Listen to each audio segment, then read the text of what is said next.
Ardi Djoko Damono.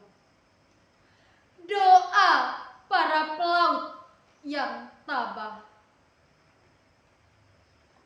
Kami telah berjanji kepada sejarah untuk pantang menyerah. Bukankah telah kami lalui pulau demi pulau, selaksa pulau,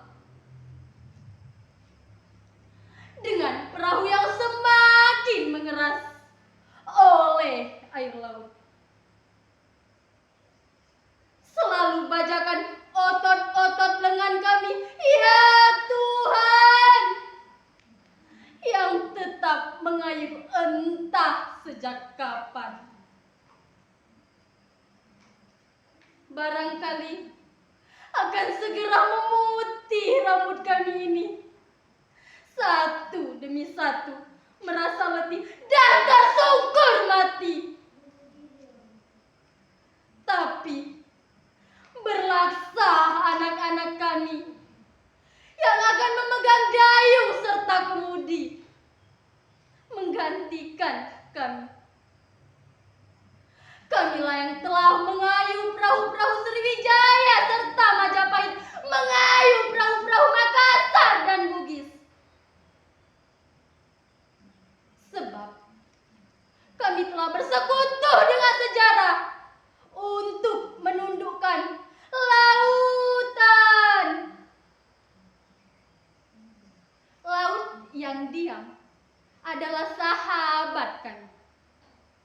Dan laut yang memberontak dalam prahara dan topan adalah alasan yang paling baik untuk menguji kesetiaan dan bakti kami padamu. Barangkali beberapa orang putus otot-otot lengannya, yang lain pecah tulang-tulangnya.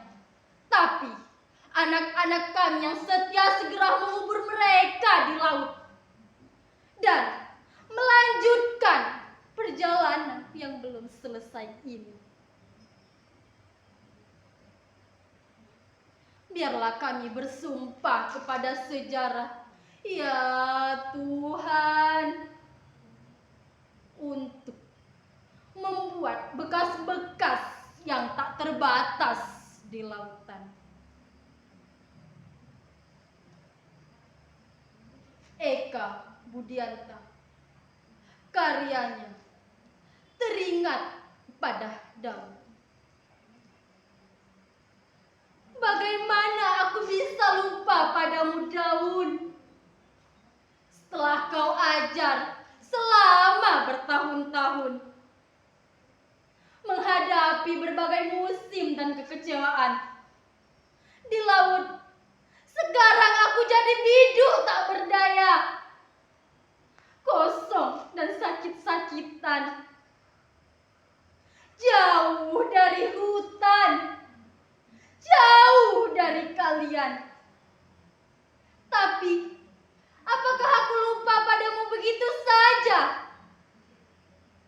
Nasib membuatku jadi sepotong gabus, kapal tanpa kompas, perahu tanpa layar. Tapi jangan bilang aku lupakan kalian. Hutang rindu, hutang kasih sayang tak tertembus dengan sejuta bait gurindam. Hidup bukan sekedar iuran perkataan. Sejak dulu telah kau ajar aku membuktikan. Sekarang di tengah laut, kata-kata aku memanggilmu. Daun-daun yang telah menghijaukan perasaan dengan usapan dan tamparan di masa kecil. Ombak kini menggantikanmu dengan ayunan dan hembusan mendekatkan aku ke akhir perjalanan.